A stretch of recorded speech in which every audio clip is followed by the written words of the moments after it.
2024 के आम चुनावों को लेकर एक बहुत ही गंभीर आरोप सामने आया है, वोट चोरी का। चलिए, आज इस पूरे मामले की तह तक चलते हैं और इसे समझते हैं। देखिए, ये सिर्फ कोई आम राजनीतिक बयान नहीं है। ये एक सीधा और बहुत गंभीर इल्जाम है जो सीधे देश के प्रधानमंत्री और सत्ताधारी पार्टी पर लगाया गया है, जैसा कि सोर्स में बताया गया है।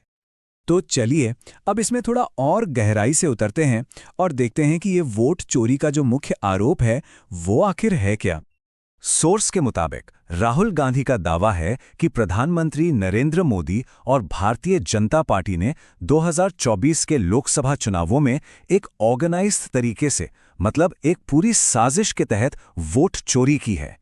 ये कोई छोटी-मोटी चुनावी शिकायत नहीं है, बल्कि एक सुनियोजित हेरफेर का आरोप है। अब सबसे बड़ा सवाल तो यही उठता है कि भाई इतने बड़े आरोपों के पीछे का आधार क्या है। सोर्स में कुछ खास उदाहरण दिए गए हैं। अब इस स्लाइड पर जो ये नंबर दिख रहा है वो बड़ा दिलचस्प है। सोर्सेस के मुताबिक ये आंकड़ा सिर्फ एक जगह का है, बेंगलुरु के महादेवपुरा विधानसभा क्षेत्र का। वहां कुल 6.5 लाख वोटों में से 1,250,000 वोटों के फर्जी होने का दावा किया गया है। सोचिए कितनी बड़ी संख्या है ये।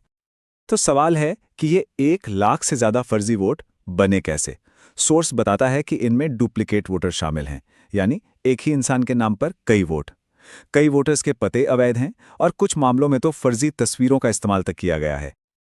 और देखिए, ये मामला सिर्फ बैंगलोर तक ही नहीं रुका है। सोर्स के अनुसार महाराष्ट्र और हरियाणा जैसे राज्यों में भी वोटर पैटर्न में कुछ शक पैदा करने वाली बातें सामने आई हैं, जो इन आरोपों को और भी बड़ा बना देती हैं।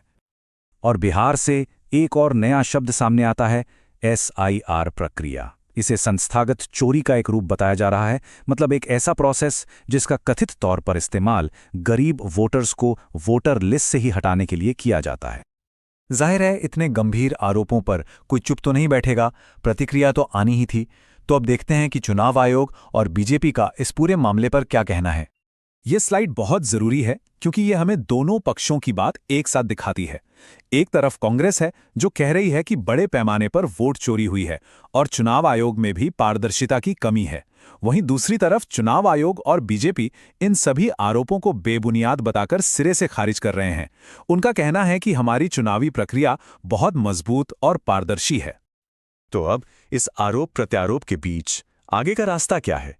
यहीं से बात उठती है पारदर्शिता यानी ट्रांसपेरेंसी की मांग पर। सोर्स के मुताबिक राहुल गांधी ने 3 मुख्य मांगें सामने रखी हैं।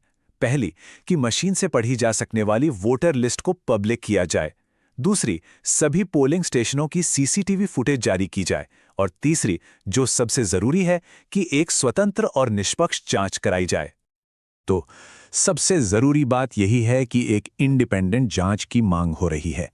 इसका मकसद सिर्फ दावों को सही या गलत ठहराना नहीं है, बल्कि चुनावी प्रक्रिया में जनता के विश्वास को फिर से बहाल करना है। और अंत में ये पूरा विश्लेषण हमें एक बहुत बड़े सवाल पर लाकर खड़ा कर देता है। किसी भी लोकतांत्रिक प्रक्रिया में विश्वास को कैसे पक्का किया जाता है? आरोपों और खंडन के इस दौर में शायद पारदर्शिता और निष्पक्ष जांच ही इसका जवाब हो सकते हैं। ये एक ऐसा सवाल है जिस पर सोचना बहुत जरूरी है।